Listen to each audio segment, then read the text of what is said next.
Ilana, novamente, muito obrigado por nos atender aqui, falar um pouco da tua carreira, um pouco desses projetos todos que estão com muito sucesso aqui, desde livros, desde séries e filmes também. Então, é um pouco são algumas das nossas paixões, então a gente vai compartilhar aqui um pouco dessas dúvidas, dessas novidades com o nosso público também. Eu gosto sempre de começar nossas entrevistas falando um pouco de como tudo começou na tua carreira, principalmente dessa questão de ser uma criminóloga, de ser uma escritora. Como tu te aproximou desse universo? Bom, Robson, mas aí a gente vai ter que falar 20 anos, né? É uma história muito longa. Mas para fazer dela curta, eu sempre me interessei por esse assunto e fui buscar entender, foi consequência escrever, foi consequência ser publicada, não era um projeto. Pelos livros foi consequência entrar na vida real, a minha vida é de consequências. Legal, legal.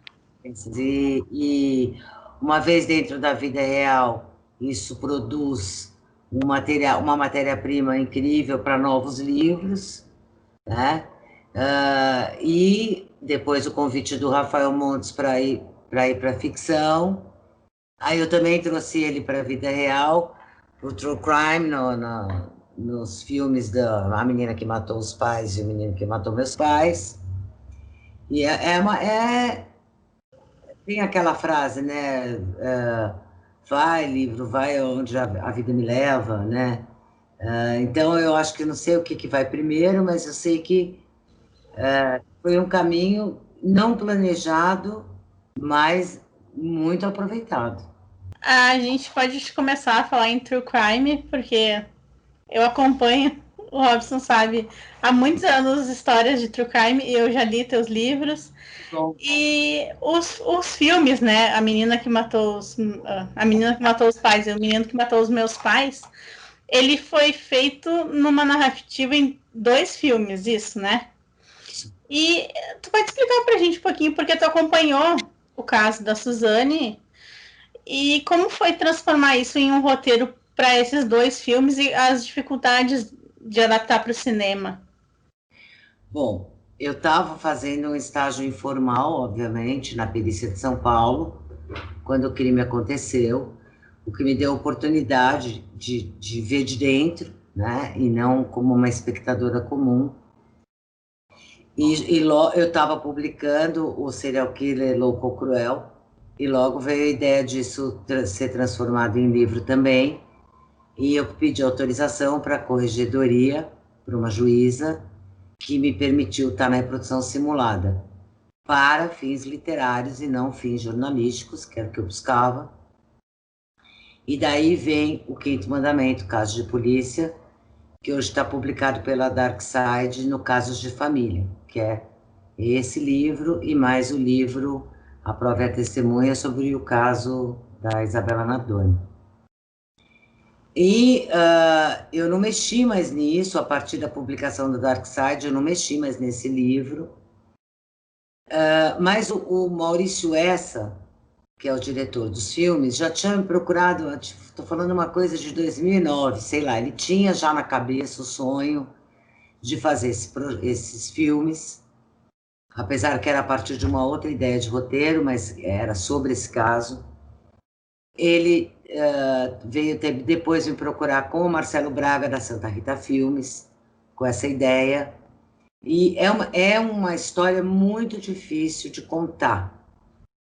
Eu, quando contei no livro, contei pela perícia a investigação, né? Sobre a investigação.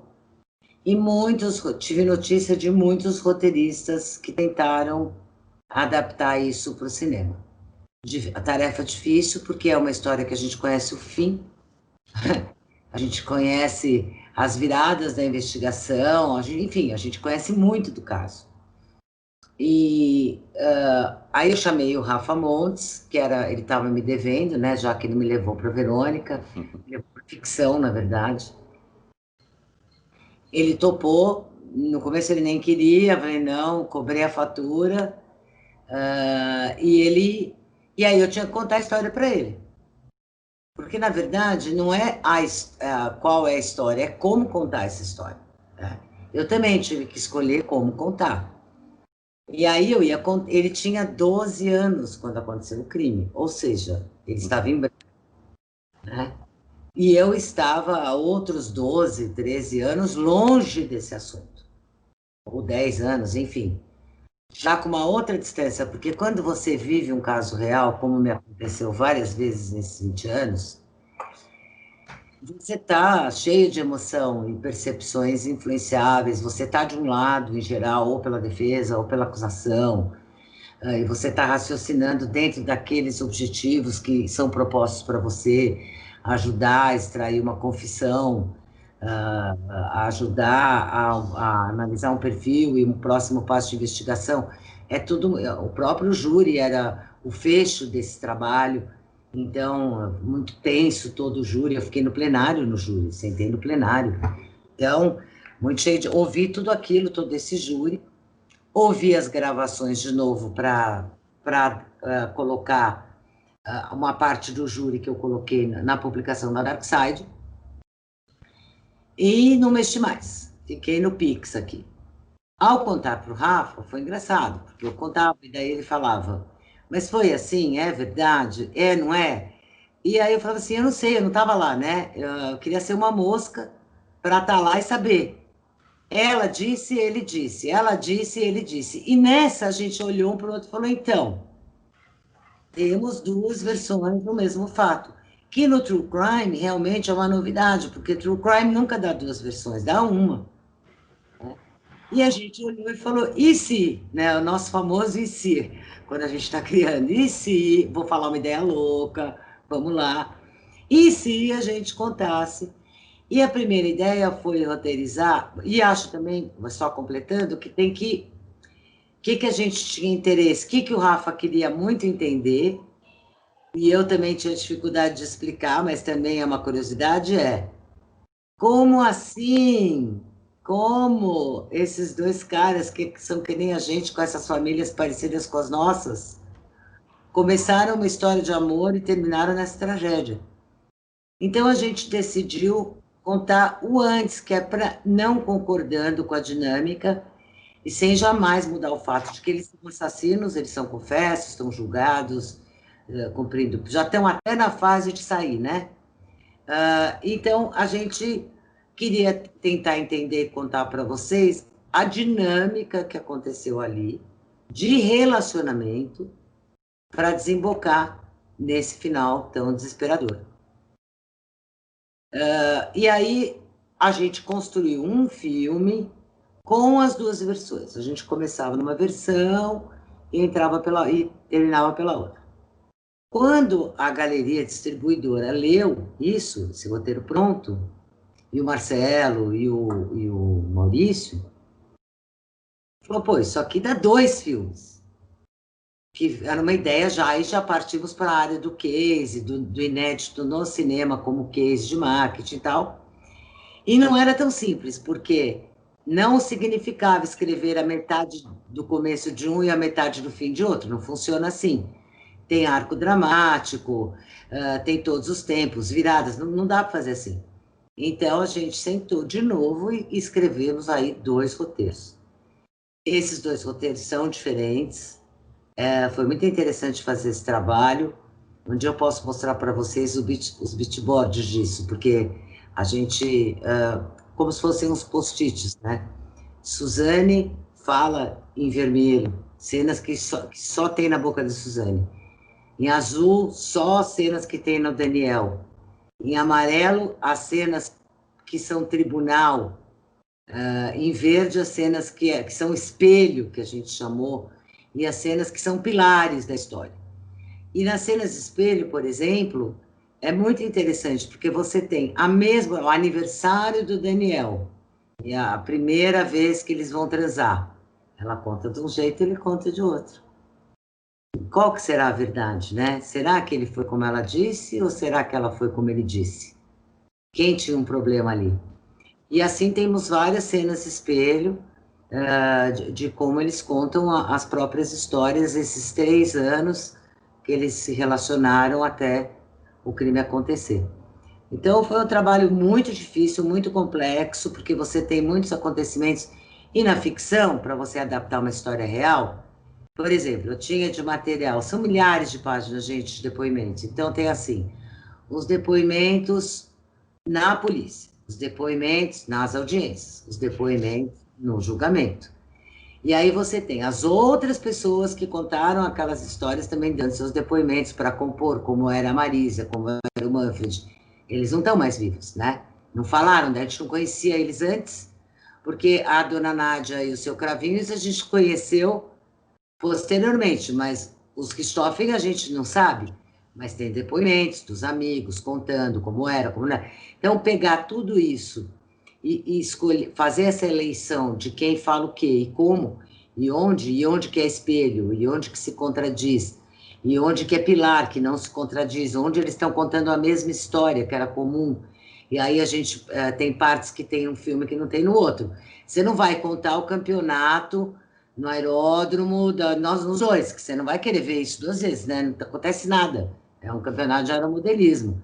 Ah, então, num você conta a viagem, e no outro você conta... Enfim, você vai compondo de forma que faça sentido para vocês, quando assistirem os dois filmes, montar mais em 3D essa história. Esse que era o desafio.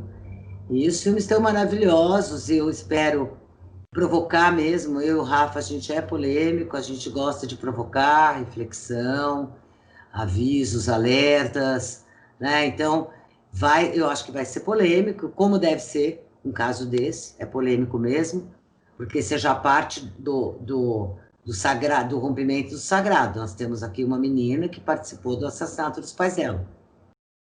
Então, isso já é muito polêmico, per si. E como que ela chega aí? Pelo menos como ela explica, né, que ela chega aí. Tinha tantas opções ali. Então, essa que foi a nossa vontade de provocar, mas com essa pandemia estamos nesse... agora já não depende de nós, né? A gente nem vota, agora é uma decisão da distribuidora, com a produtora, já não está nas nossas mãos. Resta para nós rezar, para ser no momento certo. Duas coisas, então. Queremos muito esse storyboard aí que tu comentou de bastidor aí, se puder compartilhar com a gente quer muito ver isso. E o segundo é exatamente esse da questão da pandemia, porque a gente estava preparado na semana que fecharam os cinemas para ir assistir a sessão para a imprensa. Como é que lida com a ansiedade? Sei lá, já deram 8, 10 meses aí desde esse cancelamento. Como é que lida com essa ansiedade?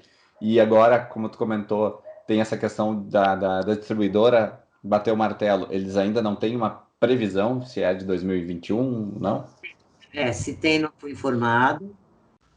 Eu não sei se eu posso dizer que eu sou uma pessoa ansiosa com relação a isso. Quando eu termino um trabalho tão difícil, que eu vi pronto, e que eu adorei, e que eu me senti tão de missão cumprida, completa, porque o processo de audiovisual é bem diferente do processo de livro, porque envolve muitas camadas de criação.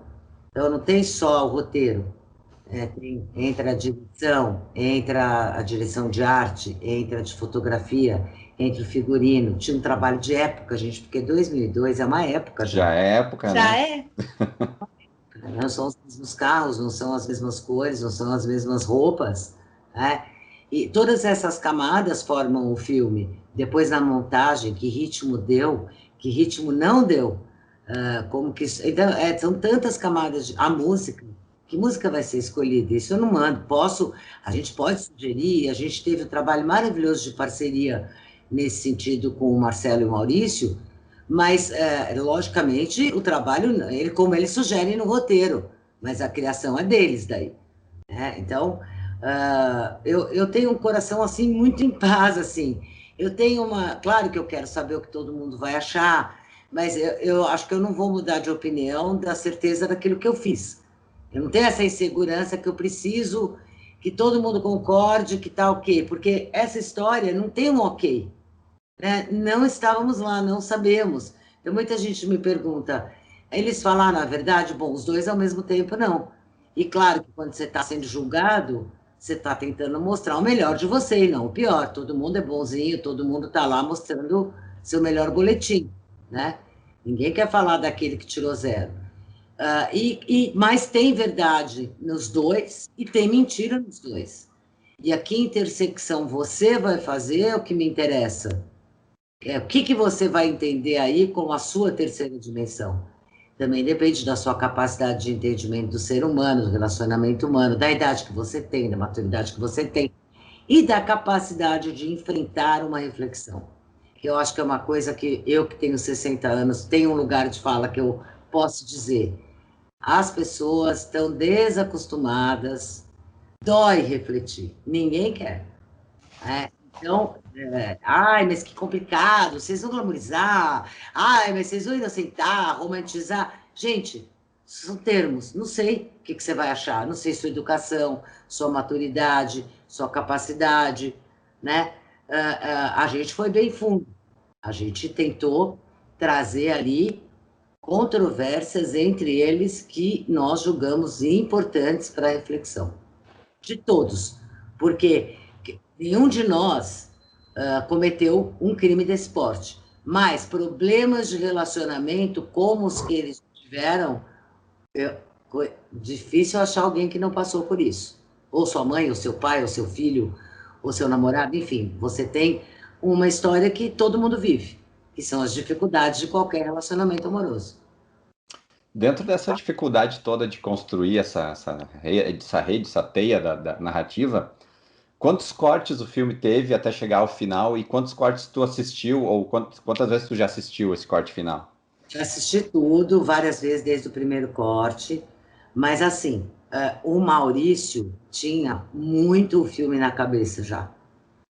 Ele trabalhou muito perto de nós, eu estava no set, pude acompanhar, não estava na produção executiva, diferente do Verônica, que eu estava na produção executiva. Aqui eu não estava, mas eu tive toda a liberdade, acompanhei diversas gravações. A questão de não ir foi a do crime, a única que eu falei, essa eu não vou. Ele tinha muito, cara, ele foi genial, porque também filmar simultaneamente 2 filmes foi muito corajoso. E os atores também, incríveis, porque mudar a chave, né? Como é que muda a chave? Porque a Suzane, para o Daniel, é uma mulher, e para ela mesma é uma menina, né? Então, você tem aqui, é muito diferente. E nenhuma delas, eu conversei muito, por exemplo, com a Carla, com o Léo, eu dei um workshop para eles.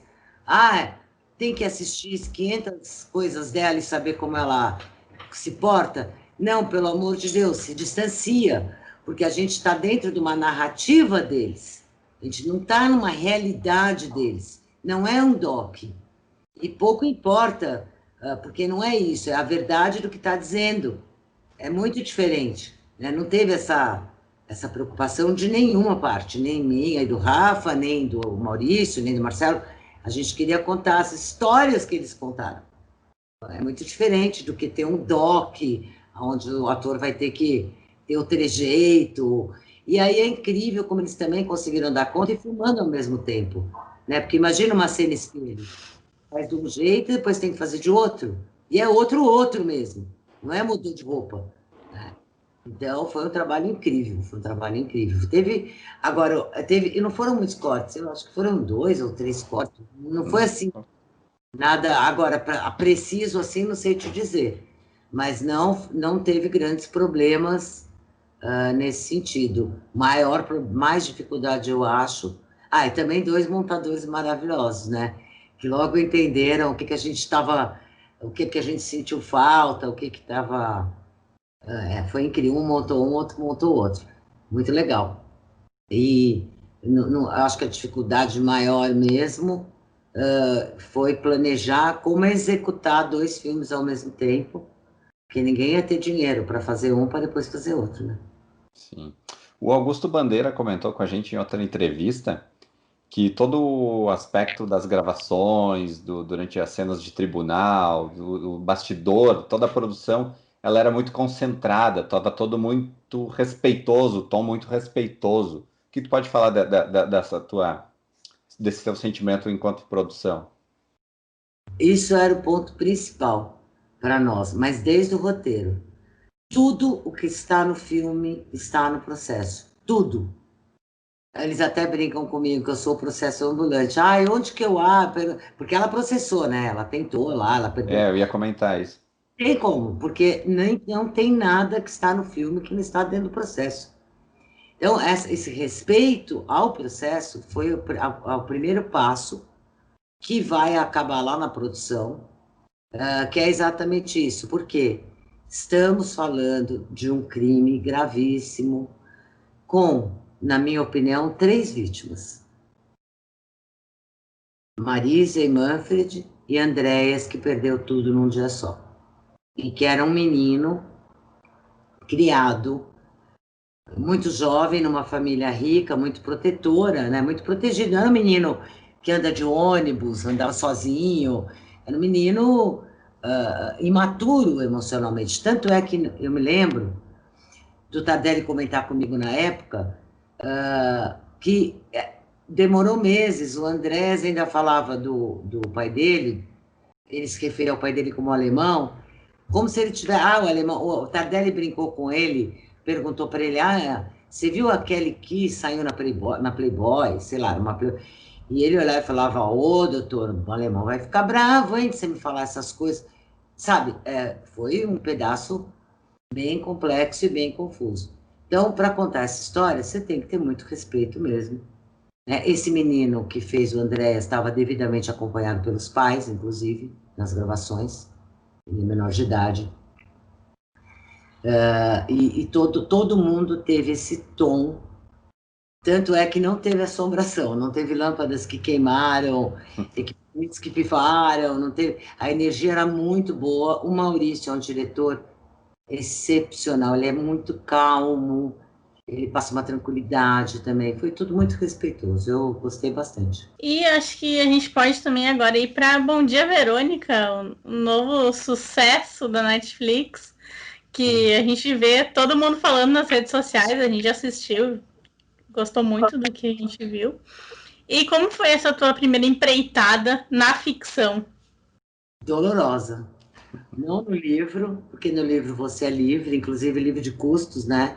Eu posso fazer qualquer coisa que eu imaginar, que não custa nada. São palavras e eu uso a sua imaginação também. E quando chega no audiovisual, não funciona assim, tudo custa, então você tem outro tipo de amarra, não dá para... Eu me lembro que eu escrevi uma cena do Brandão, a gente queria mostrar que ele era um herói na Polícia Militar, né? Então a gente quis pôr um ato heróico do Brandão no trabalho, e era no Beco do Batman, com 100 figurantes e não sei quantas viaturas. O Brandão salvava uma mulher que estava de refém de um cara com arma, um marido com a arma na cabeça dela, que era um contraponto com a violência doméstica. Era lindo, né? A ideia era boa. E eu chorei, porque a hora que chegou isso à produção, falou, não, pera, uma cena sem figurantes, cordão de isolamento, viaturas, policiais. E é verdade, eu fui aprendendo como funciona e tive também dificuldade no começo. Acho que o que eu mais ouvi do Rafa foi desapega do livro, desapega, porque você está apegado naquela história que é sua mesmo, e você tem que modificar, porque o audiovisual é outra linguagem, é outro público. Não dá, tem coisa que não cai bem no audiovisual, não dá para colocar tantos detalhes. Você está com a imagem ali. A imagem tem que contar mais do que as palavras, é invertido. No livro, você está na cabeça da Verônica em primeira pessoa e na cabeça da Janete em terceira. No audiovisual, isso é chatíssimo. Tem uma série, aquela You, que você fica na cabeça do... Uhum. Eu detestei, cara, não tenho paciência. Não. É isso que... Tem gente que gostou, tudo bem, respeito, mas não é o que a gente gostaria de fazer. Então, a gente criou a Anitta. A Anitta vinha, já estava idealizada para o Boa Tarde, Verônica, no livro, e a gente puxou, então, para a série essa antagonista da Verônica, porque, então, tendo uma antagonista, você consegue mostrar o que ela pensa. Como é que você vai mostrar? Então, foi um caminho, assim. E, para mim, como tudo na minha vida, eu caí nesse mundo e aprende rápido, Ilana, vamos, e aí estudando, ah, vamos fazer, mas tinha que saber fazer roteiro, porque eu não era roteirista. Agora, já te falo, sólido, bem e tal, mas arco para roteiro, virada, gancho, perfil para roteiro dos personagens, porque é diferente, arco dramático de cada um deles, arco dramático do episódio, arco da série, precisa estudar. E eu fiz um intensivão, né? Me joguei nessa história e foi bem um intensivão. Mas tive sorte, a gente pegou uma sala de roteiro excepcional, que participaram o Gustavo Bragança, que é da Zola, e a Carol Garcia e o Davi Kolbe, e nós 5, assim, vira uma família, né? Porque você convive 10, 12 horas por dia com aquelas pessoas e só criando, parece que você está dentro de uma máquina de lavar rodando ali, sem parar, você sai até meio tonto, assim, quando acaba o dia. Aí você vai dormir e sonha com tudo aquilo que você falou também. São meses complicados. A gente está entrando de novo em sala de roteiro segunda-feira. Estou tentando me preparar emocionalmente para o turbilhão que vem. Quanto tempo vocês levaram da sala de roteiros da primeira temporada até o produto final? Em si, demorou 5 meses, 6 meses, eu acho, 6 meses. Mas eu e o Rafa, a gente tem um trabalho antes, que foi de fazer a Bíblia e o piloto. Isso foi antes, meses antes. E aí eu já não sei te dizer, é longo o trabalho, não é muito fácil, não. Se você imaginar que cada frase que você ouviu e viu na série tem que ser pensada, se você quer um trabalho, por exemplo, a gente tinha uma premissa, assim como no caso do Richthofen, do Menino e Menino. A gente não quis nunca usar a violência como uma forma de entreter. Ela tinha que ter um papel ali, cada cena tinha que ter um objetivo, o porquê dela estar ali, para que ela estava, qual era a função dela, daquela fala, daquele lugar, daquele acontecimento, e não simplesmente para virar história, para aprender para o próximo episódio, ou do meio, enfim. Então, isso dá trabalho. E um diálogo que não seja eterno enquanto dure, que seja um diálogo objetivo, que traga ritmo. Você perde o ritmo. Por exemplo, uma das coisas mais difíceis de escrever talvez tenha sido o primeiro diálogo entre a Verônica e a Janete. Porque tinha muita coisa que tinha que ser falada, mas quantos minutos podia ter aquilo? Então, tem coisa que demora muito tempo e tem coisa que demora menos tempo. E o Boa Tarde, Verônica, o livro já está pronto? Não, isso vai ser vai ser engraçado. A gente escreveu um livro que virou série. Aí a gente estava escrevendo o segundo livro, pipocou todo esse sucesso, chamaram para a série. Ao mesmo tempo que a série, pela primeira vez, eu vi a Netflix ocupando um lugar na vida real, como uma pessoa. Porque a Netflix, depois de cada episódio, falar com quem, né? Wanna Talk About It. Uhum. Então, você tem uma interação de uma Netflix trazendo a ficção num papel de eu te acolho. E aí a gente conseguiu um lugar de fala muito importante para a mulher na violência de gênero. E eu e o Rafa, a gente tinha idealizado as coisas, a gente nunca pensou nesse sucesso. A gente ia contar outra história, mas talvez de outros anos mudar de assunto, muito. A gente falou, não, mas a gente não pode perder. Vamos contar essa mesma história, mas vamos focar diferente. Sabe, você vai vendo. Então agora nós temos uma série, a gente teve uma série modificando um livro, e agora a gente tem uma série, de novo, a gente tem um livro modificado pela série, né? Para virar série. E agora a gente vai ter uma série que modifica também o livro. Porque vocês têm que imaginar que somos as mesmas duas cabeças criativas. As coisas se misturam. 1 milhão de vezes eu falo, não, porque o Brandão, não sei o quê. Daí o Rafa fala assim, mas isso era no livro, na série não tem isso. Meu Deus, é mesmo, é diferente. Volta. Então, pro Boa Tarde, livro, a gente tem que usar uma memória e para a série outra memória. Tem coisas que modificaram, senão a gente... Então, cara, por exemplo, no livro tem que fazer a Anitta aparecer. A Anitta não era. No Boa Tarde ela tem que entrar. Porque não faria sentido. Aliás, ela ficou ótima, não faria sentido ela estar fora do livro. Então, são essas. Ela agregou, né? Mas ela não está no Bom Dia, ela vai estar no Boa Tarde. Então, é um pouco confuso, assim. A gente faz terapia, eu e ele. Não juntos, pelo amor de Deus. E já pensando mais no futuro, a gente já espera o Boa Noite, Verônica, né? Não, a gente tem uma. Isso sempre foi uma trilogia. Isso é legal também, porque não é aquela série que embarriga, porque você não tinha o que falar e fez sucesso, e você tem que então continuar com sucesso. Os livros, essa trilogia, a gente tem uma história de Verônica dividida em Bom Dia, Boa Tarde, Boa Noite, porque ela passa por uma transformação importante, por questões importantes, e a gente já tinha feito esse arco, não só do livro, mas da própria trilogia. Então a gente sabe muito bem para onde está indo na segunda temporada.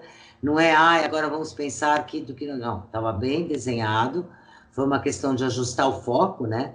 Para a gente continuar, retornar com questões que talvez a gente não se aprofundasse tanto. Tinha também, mas agora a gente vai se aprofundar mais.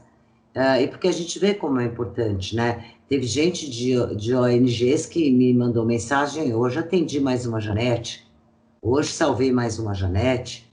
Teve gente que escreveu para esses lugares falando, eu sou uma Janete. Então, é um lugar importante. Você imaginava que ia ter essa repercussão importante diretamente na vida das pessoas? Então, eu era a única que imaginava, na verdade. Eu fui muito criticada, e foi engraçado, porque todo mundo falava assim, isso não é vida real. Você tem que diminuir o seu volume para a vida real. Mas é que eu converso com as Janetes de todos os dias. Então, eu sei da solidão e da falta de identificação, porque essas mulheres, como ninguém conta, elas não têm com quem se identificar, porque parece que isso não acontece com ninguém, só com elas. Então eu não vou dizer que eu antevia, mas eu tinha uma esperança que ao ver essa série, as Janetes iam falar, puxa, não sou só eu vivo o que ela vive, em graus diferentes, claro, né? Tem no grau máximo e tem no mínimo, mas se reconhecer, falar, poxa, isso, e aí eu tinha essa esperança que outras pessoas iam comentar, eu também, nossa, eu já passei por isso, minha mãe passou por isso, minha irmã, uma vez, minha melhor amiga não sabia como chegar, e até Verônica, numa segunda esperança que eu tenho, é que seja uma forma de você abordar o assunto com alguém que você desconfia que está sofrendo, porque talvez essa seja uma boa abertura de assunto. Você assistiu? Eu assisti, nossa, é mais comum do que eu pensava. Estou dando a dica aqui, como abordar sua amiga que sofre violência de gênero e violência doméstica, né? Mas é isso, você tem um assunto para pegar, né? Para conseguir falar disso. É difícil falar. A pessoa da vida real não fala. Tem vergonha, tem medo, e é muito difícil essa exposição. Conheço mulheres que já superaram. Outro dia eu conversei, porque para mim uma das cenas piores, mais violentas é a cena do molho, né? Eu acho a cena do molho, o Brandão não grita, não xinga, se agride, e é terrível. E a gente precisava achar um diálogo que trouxesse isso. Como que eles iam conversar ali? Porque está tudo decupado. Janete, né, é uma decupagem de um relacionamento abusivo, uma crescente. Nesse momento a gente sabia o que tinha que falar e não achava a sala de roteiro inteira. E aí, pesquisando na internet, eu achei a fala, uma gravação da Jéssica Arones, que foi uma moça abusada, sofreu essa violência doméstica e de gênero, e estava num processo com o ex-marido, ex-companheiro, e colocou a gravação, ela gravou uma briga. E a briga do molho, exata, né? Só que não é molho, tá? Eu não quis expor, mas a fala era, ele falava para ela, faz direito, se você quer, faz. E aí ela me ligou e falou, eu achei me lembrou tanto. Eu falei, não pode ter te lembrado, é literal, Jéssica. Ah, eu achei, mas eu fiquei assim de falar. Então, ela deu a volta por cima. Ela saiu desse relacionamento e hoje ela dá palestras, dá o depoimento dela, como que ela saiu, porque não é fácil. E a dificuldade dela de falar. E olha, estamos falando de uma moça inteligente, linda, esclarecida, com pai e mãe que a apoiavam, família que a apoia, diferente até da Janete. E ela conta toda a dificuldade. E assim muitas mulheres. É uma situação muito difícil mesmo. Além desses dois pontos te tocaram bastante, tu tem alguma cena, tanto no caso do filme da Suzane von Richthofen, quanto no Bom Dia, Verônica? Tu comentou que não participou de uma gravação específica, né, do filme da Suzane. Teve algumas cenas assim que te causaram, assim, tu sentiu que na gravação era uma cena pesada, tu sentiu uma dramaticidade no momento em que ela foi filmada, assim? Nossa, é muito forte, gente. Participar de gravação é muito forte, porque tem cena que eu chorei na gravação e assistindo no corte 1, no 2, no 3, sei lá, porque te emociona. E eu já tinha escrito e chorado quando eu escrevi, né? Então você tem todo esse processo, porque tem coisa que dói ver. Dói, você se identifica outros que você ama ou amou. Então, e se você não se emocionar, alguma coisa está muito errado.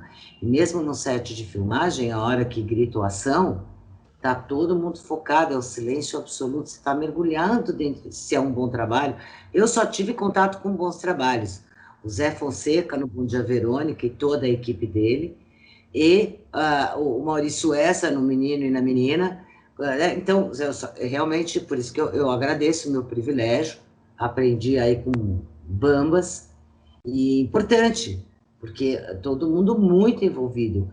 As diárias de gravação do Verônica, por exemplo, eu não me lembro se foram 65 diárias. Gente, tem uma hora que você não tem fuso horário mais, porque as noturnas você trabalha 12 horas, são 12 horas de trabalho, fora a ida e a volta, para onde for, para a locação que for. Aí você tem, naquela semana que gravou o Bunker, era à noite, não, tudo à noite. Aí você, então o carro passava para me buscar, vamos supor, 5 da tarde, ou para chegar no lugar 6 da tarde, me deixava de volta 6 da manhã. Mas na outra semana era a casa de Brandão e Janete. Então, muda. Me passavam 6 da manhã ou 5 da manhã para me devolver. Então, tem uma hora que você não sabe mais que dia da semana você todo mundo é mergulhado, não tem sábado, não tem domingo, não tem feriado, não tem dia santo, porque a produção está gastando, tem que correr, tem que... É uma loucura, é de alucinar. Então, é muito envolvente, você se emociona, não tem como. E se você não se emocionar, alguma coisa está muito errada. Vi muito mamãe chorar. Eu, em algumas cenas, eu queria não ver, eu queria me segurar. Mas eu queria que tu teria como citar alguma dessas cenas? Sim, se tu te lembra. Às vezes são cenas que... foi engraçado, hoje eu dei uma entrevista que me perguntaram um filme que me marcou. E aí todo mundo ficou muito surpreso com a resposta, porque todo mundo espera de mim meio que o silêncio dos inocentes, né? Só que não. E a mesma coisa que você está me perguntando, você vai surpreender. Por exemplo, um dos dias que mais me emocionou é o dia que a Janice chega na casa da Janete.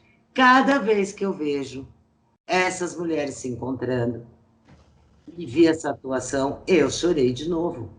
Então, e quando ainda a Janice fala para ela, seus olhos não brilham mais, nossa, choro mais. Então, nem sempre, às vezes são cenas tensas, porque os atores também estão. A própria cena do molho era uma cena tensa.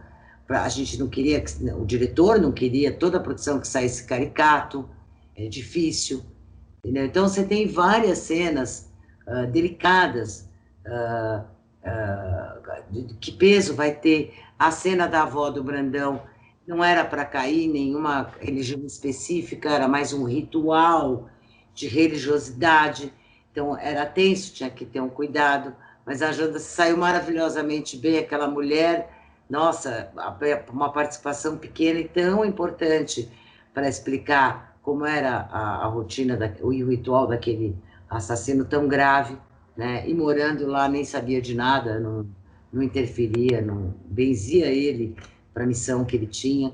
Então, são várias as cenas que a própria Verônica, a gente segurava o ar. Bom, a Tainá é fantástica, né?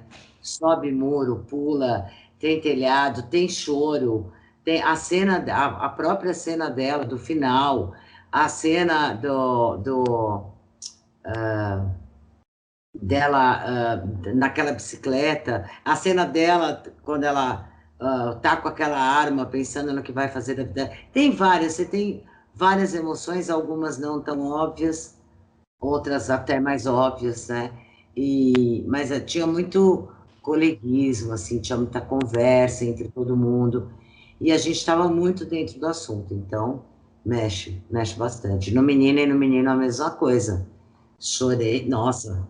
E não vai pro filme, mas a gente gravou o depoimento da Nádia, por exemplo. Eu me esbugalhei de chorar, porque Nádia era mãe de dois moços ali sentados, né? Que tragédia. Então, e mesmo o depoimento do Alan também fez um depoimento. E tanto a Carla quanto o Léo, o quanto eles conseguiram imprimir na fala deles, eles estavam sendo ali a decisão da vida deles, né? Quem ia entendê-los e quem não ia. Não acho que alguém esperava ser absolvido ali. Talvez a Suzane esperasse. Mas, de qualquer forma, talvez não pensassem em pegar duplo homicídio triplamente qualificado, entendeu? Então, difícil. Eu ia perguntar sobre se a gente vai ter mais Ilana na ficção ou no true crime.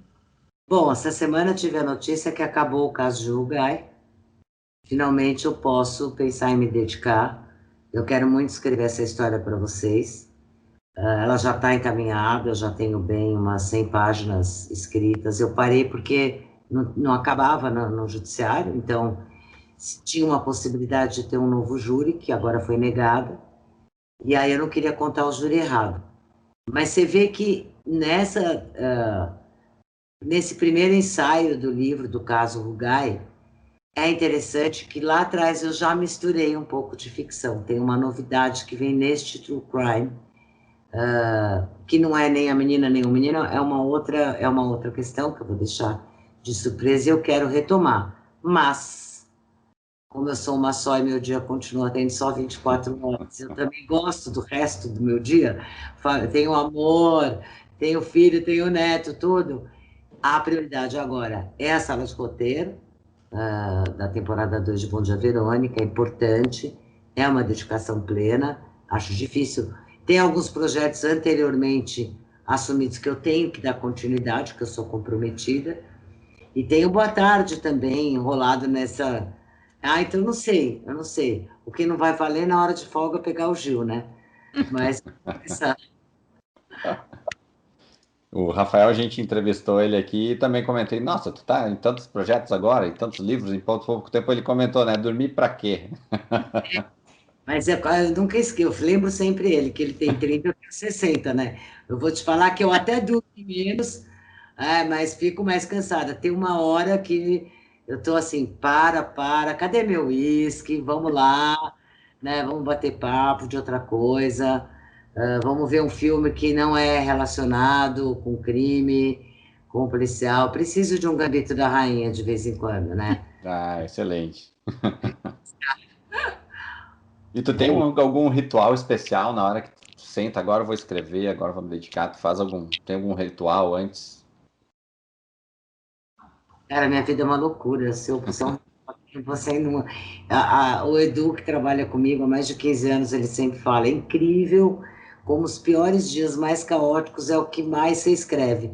Às vezes porque a própria adrenalina, a pressão, movimenta você. Mas eu não tenho um ritual específico. O que eu tenho de ritual é o seguinte: um, sem sapato.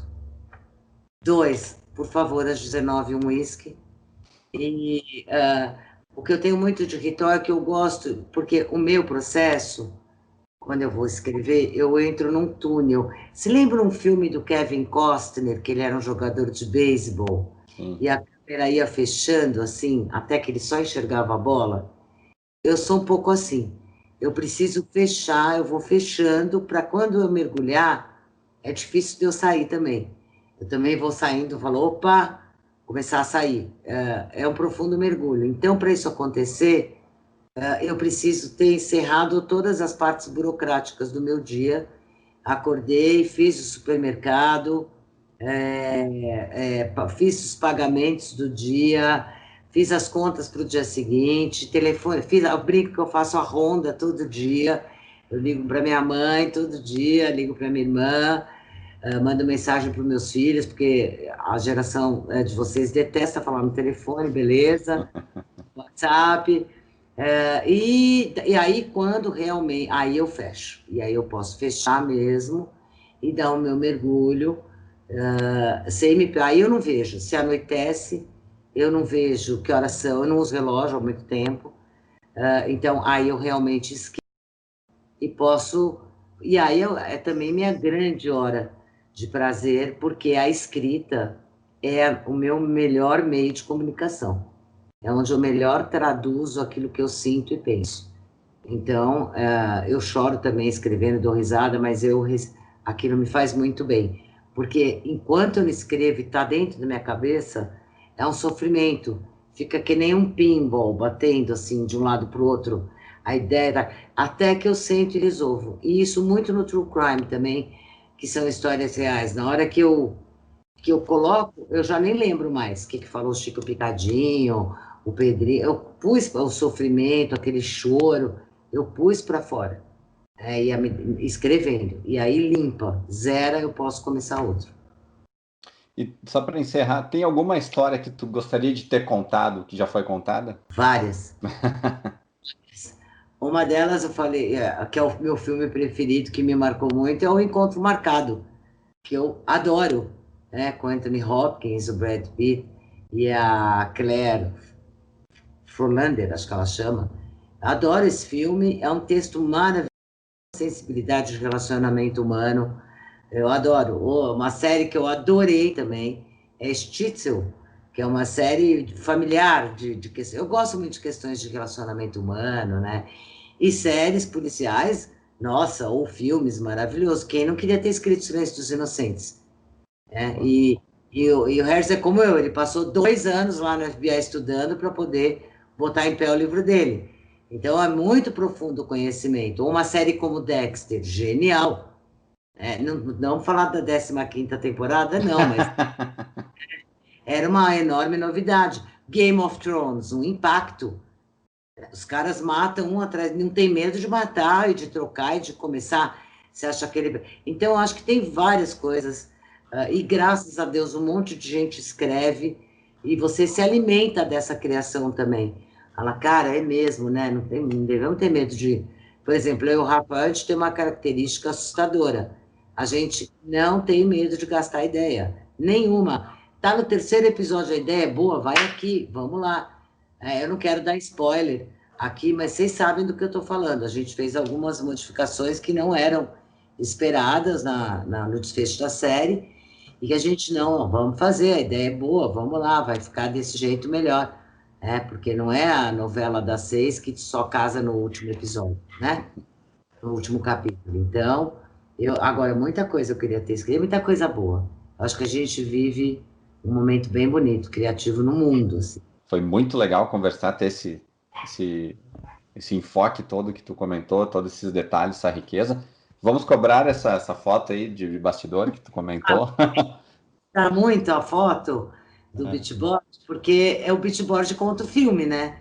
Aí todos os malucos como eu vão fotografar a tela, aumentar a tela, tentar ler. Fazer. Exatamente. Então, esse é o problema maior de. Mas se tiver algumas fotos legais de bastidores, a gente manda assim. Ótimo, ótimo. A gente vai ficar bem feliz com essa, então. E esperamos aí muito em breve para poder falar dos seus novos projetos.